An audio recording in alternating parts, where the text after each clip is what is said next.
今日咧，我哋試下用越南粉破除咧澱粉質唔可以配葡萄酒嘅魔咒。佢咧，我一定係食生牛肉粉最正宗嘅做法。嗱，依家我哋個口腔變甜啊嘛，飲一啖。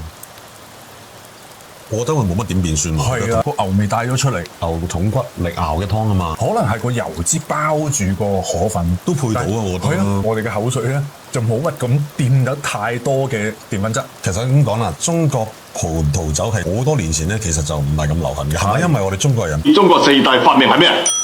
粥粉麵飯，不嬲都係粥粉麵飯、粥粉麵飯生活啦。冇錯，通常咧中國啊，甚至乎咧亞洲文化咧五穀類為主啦。咁我哋一入口嘅澱粉質就變為糖分咧，甜嘅嘢食咧一配葡萄酒，你會覺得支酒咧好酸，同埋咧果味咧就跌晒嘅。咁你有油脂嘅香味，有牛嘅香味，係你配酒理論上係一啲都唔違和。哇！同埋依間房咧喺香港嚟講，就算係數一數二。一除嚟到咧，梗係試埋其他菜，有幾個炸肉，越南傳統嘅午餐肉啊！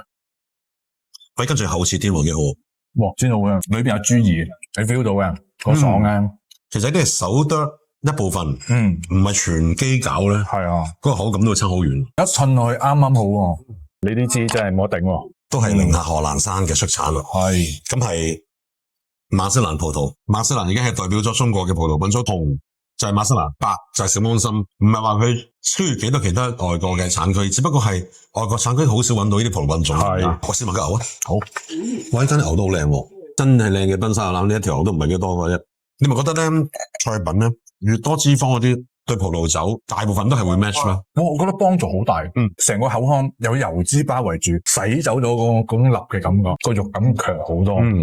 如果我覺得就咁空口食咧，會有少少流。入口咧，紅果咧，哥開拿嗰邊，但係佢嘅單寧咧就似翻赤牙之後，係啊。但係講緊個酒體咧，佢係 full body 嘅喎。而家好多外國人都追住佢哋飲，而家佢哋可能覺得係好新鮮嘅一個品種啦。係啦，我貪心啲，我要窿邊。香茅豬扒亦都係傳統嘅越南菜啦。咁其實佢改良咗嘅，係啊，越南嗰啲咧係薄乾嘅。都好食呢個。有時咧咪配咗菜配咗酒啦，食完某啲菜飲翻同一杯酒咧。酒變晒味，呢個係我自己最唔中意。點解會有葡萄酒呢一個飲料出現咧？就係令到我哋好開胃去配餐嘅，就係攞嚟配菜。其實咩菜式都可以配葡萄酒。係啊，做 pairing， 好似今日咁樣，我哋用越南菜嚟配我哋嘅中國紅酒，而出到目前呢個效果咧，我覺得係加咗五六分噶啦。如果唔係咧，你單飲葡萄酒咧，有啲單調。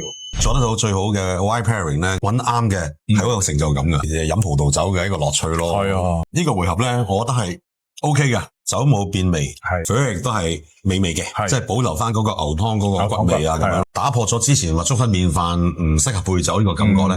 我下一步諗到咩咧？就海南雞飯嘅油飯咯，新疆嘅手抓飯好 OK 嘅，一模一樣咯，油脂包住每一個飯粒。咁我哋一個回合試咯，好啊，我哋下次去啦，就飛去新疆啦，係好。